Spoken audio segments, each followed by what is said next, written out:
Old Bugs by H.P. Lovecraft. Sheehan's pool room, which adorns one of the lesser alleys in the heart of Chicago's Stockyard District, is not a nice place. Its air, freighted with 1,000 odors such as Coleridge may have found at Cologne, too seldom knows the purifying rays of the sun, but fights for space with the acrid fumes of unnumbered cheap cigars, and cigarettes which dangle from the coarse lips of unnumbered human animals that haunt the place day and night. But the popularity of Sheehan's remains unimpaired, and for this there is a reason obvious to anyone who will take the trouble to analyze the mixed stenches prevailing there. Over and above the fumes and sickening closeness rises an aroma once familiar throughout the land, but now happily banished to the back streets of life by the edict of a benevolent government.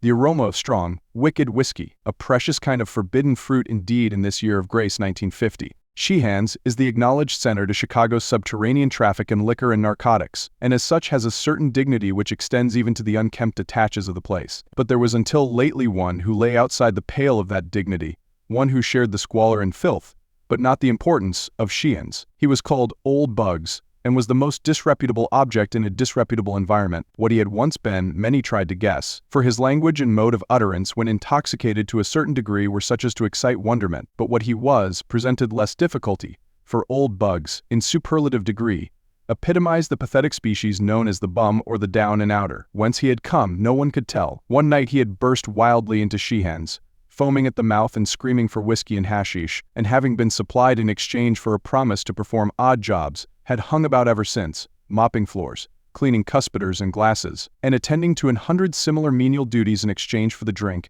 and drugs which were necessary to keep him alive and sane. He talked but little, and usually in the common jargon of the underworld, but occasionally, when inflamed by an unusually generous dose of crude whiskey, would burst forth into strings of incomprehensible polysyllables and snatches of sonorous prose and verse which led certain habitués to conjecture that he had seen better days. One steady patron, a bank defaulter under cover, came to converse with him quite regularly, and from the tone of his discourse ventured the opinion that he had been a writer or professor in his day. But the only tangible clue to Old Bugs' past was a faded photograph which he constantly carried about with him, the photograph of a young woman of noble and beautiful features. This he would sometimes draw from his tattered pocket, carefully unwrapped from its covering of tissue paper, and gaze upon for hours with an expression of ineffable sadness and tenderness. It was not the portrait of one whom an underworld denizen would be likely to know, but of a lady of breeding and quality, garbed in the quaint attire of 30 years before. Old Bugs himself seemed also to belong to the past, for his nondescript clothing bore every hallmark of antiquity. He was a man of immense height,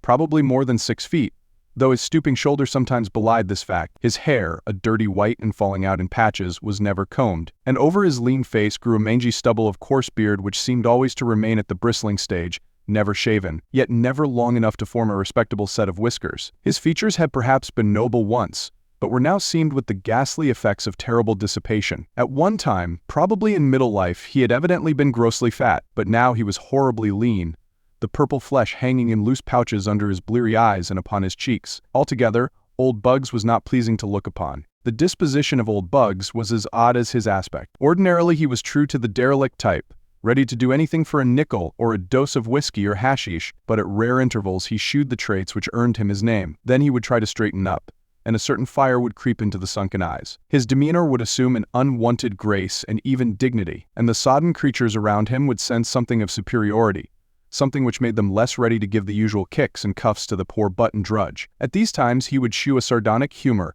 and make remarks which the folk of Sheehan's deemed foolish and irrational. But the spells would soon pass, and once more Old Bugs would resume his eternal floor scrubbing and cuspidor cleaning. But for one thing Old Bugs would have been an ideal slave to the establishment, and that one thing was his conduct when young men were introduced for their first drink. The old man would then rise from the floor in anger and excitement, muttering threats and warnings, and seeking to dissuade the novices from embarking upon their course of seeing life as it is. He would sputter and fume, exploding into sequeptalian admonitions and strange oaths, and animated by a frightful earnestness which brought a shudder to more than one drug-racked mind in the crowded room. But after a time his alcohol-enfeebled brain would wander from the subject, and with a foolish grin he would turn once more to his mop or cleaning rag. I do not think that many of Sheehan's regular patrons will ever forget the day that young Alfred Trevor came. He was rather a rich and high-spirited youth who would go the limit in anything he undertook. At least, that was the verdict of Pete Schultz, Sheehan's runner, who had come across the boy at Lawrence College, in the small town of Appleton, Wisconsin. Trevor was the son of prominent parents in Appleton. His father, Carl Trevor, was an attorney and citizen of distinction,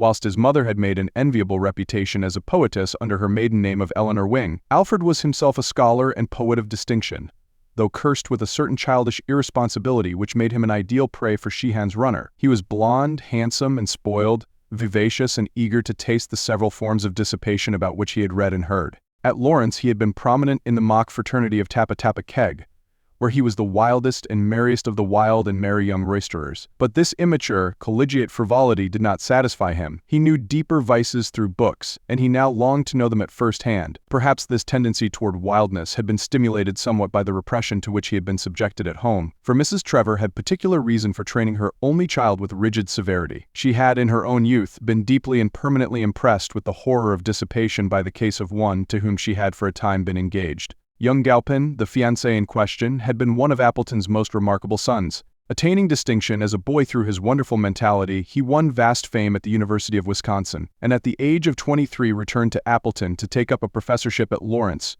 and to slip a diamond upon the finger of Appleton's fairest and most brilliant daughter.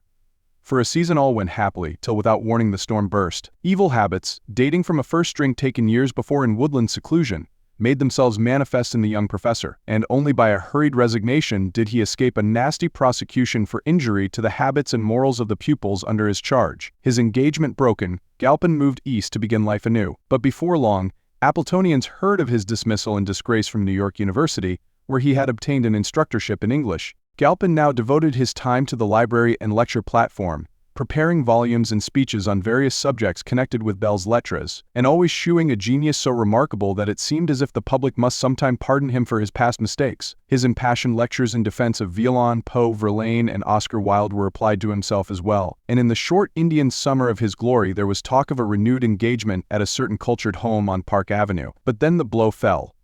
A final disgrace, compared to which the others had been as nothing, shattered the illusions of those who had come to believe in Galpin's reform, and the young man abandoned his name and disappeared from public view.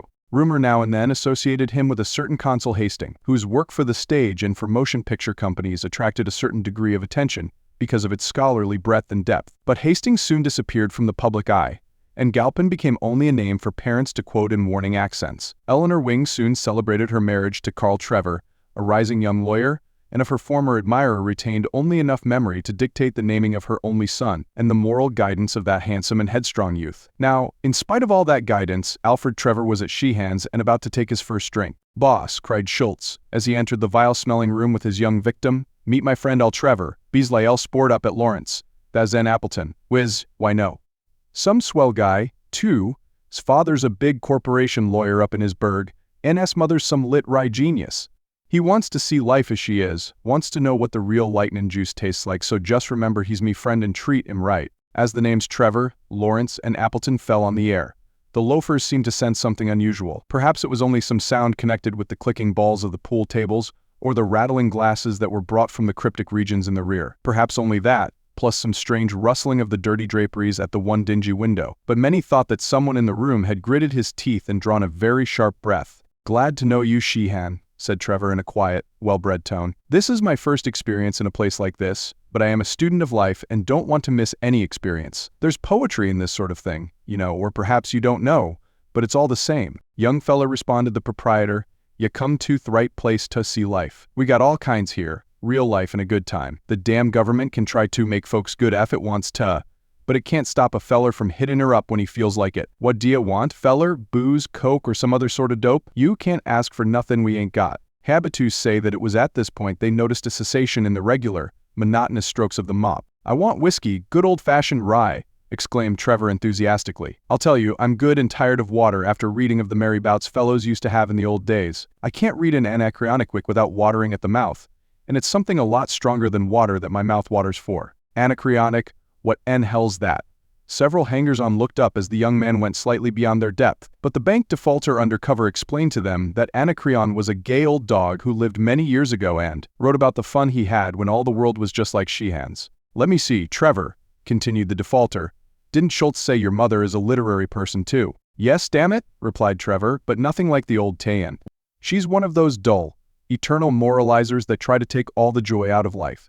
Namby-pamby sort. Ever heard of her? She writes under her maiden name of Eleanor Wing." Here it was that old Bugs dropped his mop. "Well, here's your stuff, announced Sheehan jovially as a tray of bottles and glasses was wheeled into the room. Good old rye, and as fiery as ya can find anywheres in She. The youth's eyes glistened and his nostrils curled at the fumes of the brownish fluid which an attendant was pouring out for him. It repelled him horribly and revolted all his inherited delicacy, but his determination to taste life to the full remained with him, and he maintained a bold front. But before his resolution was put to the test, the unexpected intervened. Old Bugs, springing up from the crouching position in which he had hitherto been, leaped at the youth and dashed from his hands the uplifted glass, almost simultaneously attacking the tray of bottles and glasses with his mop, and scattering the contents upon the floor in a confusion of odoriferous fluid and broken bottles and tumblers. Numbers of men, or things which had been men, dropped to the floor and began lapping at the puddles of spilled liquor, but most remained immovable, watching the unprecedented actions of the barroom drudge and derelict. Old Bugs straightened up before the astonished Trevor,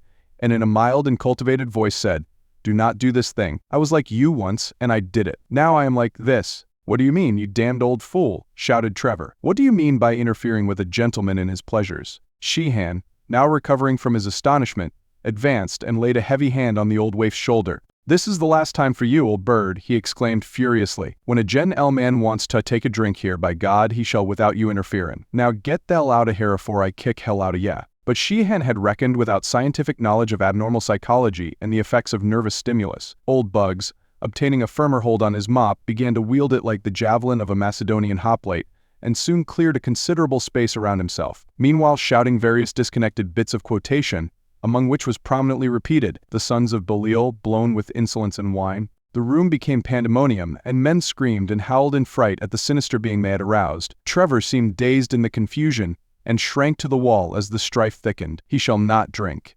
He shall not drink." Thus roared Old Bugs as he seemed to run out of or rise above quotations. Policemen appeared at the door, attracted by the noise, but for a time they made no move to intervene. Trevor, now thoroughly terrified and cured forever of his desire to see life via the vice route, edged closer to the blue-coated newcomers. Could he but escape and catch a train for Appleton, he reflected, he would consider his education in dissipation quite complete. Then suddenly Old Bugs ceased to wield his javelin and stopped still, drawing himself up more erectly than any denizen of the place had ever seen him before. "Ave, Caesar, moriturus te saluto," he shouted, and dropped to the whiskey-reeking floor, never to rise again. Subsequent impressions will never leave the mind of young Trevor. The picture is blurred, but ineradicable. Policemen plowed a way through the crowd, questioning everyone closely both about the incident and about the dead figure on the floor. Sheehan especially did they ply with inquiries, yet without eliciting any information of value concerning Old Bugs. Then the bank defaulter remembered the picture and suggested that it be viewed and filed for identification at police headquarters. An officer bent reluctantly over the loathsome glassy-eyed form and found the tissue-wrapped cardboard, which he passed around among the others. "Some chicken," leered a drunken man as he viewed the beautiful face, but those who were sober did not leer, looking with respect and abashment at the delicate and spiritual features. No one seemed able to place the subject, and all wondered that the drug-degraded derelict should have such a portrait in his possession, that is, all but the bank defaulter, who was meanwhile eyeing the intruding bluecoats rather uneasily. He had seen a little deeper beneath Old Bugs' mask of utter degradation. Then the picture was passed to Trevor, and a change came over the youth. After the first start, he replaced the tissue wrapping around the portrait, as if to shield it from the sordidness of the place. Then he gazed long and searchingly at the figure on the floor, noting its great height, and the aristocratic cast of features which seemed to appear now that the wretched flame of life had flickered out. "No," he said hastily, as the question was put to him. He did not know the subject of the picture. It was so old, he added, that no one now could be expected to recognize it. But Alfred Trevor did not speak the truth, as many guessed when he offered to take charge of the body and secure its interment in Appleton. Over the library mantel in his home hung the exact replica of that picture, and all his life he had known and loved its original. For the gentle and noble features were those of his own mother,